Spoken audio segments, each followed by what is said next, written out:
Hello, I'm Dave Diazzo, and I serve in ministry along with my wife, Dawn.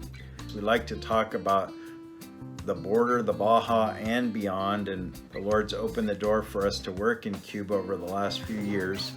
In March, just before the COVID crisis hit, I was in Cuba and I was training some pastors. I was able to train 100 church planters, and then I came back home. And then the crisis hit, and there was already a lot of scarcity in Cuba, a lot of people going without food, and Dawn and I, it just broke our heart and hurt us to hear the stories that were coming out of Cuba. And so we began to think we need to raise some funds, and we've been doing that, raising funds and then sending the money on to our friends in Cuba. And we've been getting some wonderful testimonies.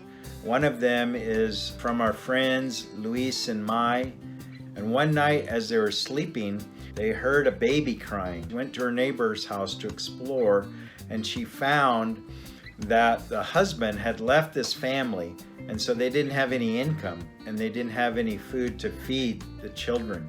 So Mai went home, and she made some beans and rice, and she gave that to the family. And the lady, she wasn't part of the church, she started crying. Tears ran down her face, and as Mai ministered to her, and as Mai was going back, she just thanked the Lord, and she said, "Thank you, Lord, for David and Letty, because we had just sent them a gift, and right now they're having to stand in long lines."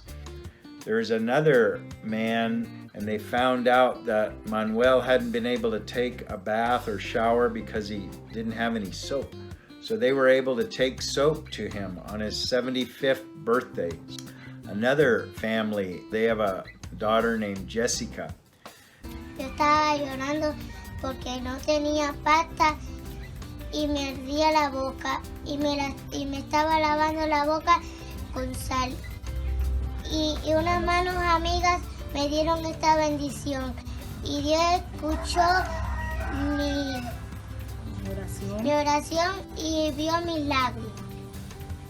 So there's many stories like this. Another one of a young boy, and he said that he didn't have any shoes, he's barefoot, that he would rather go without shoes and be able to eat.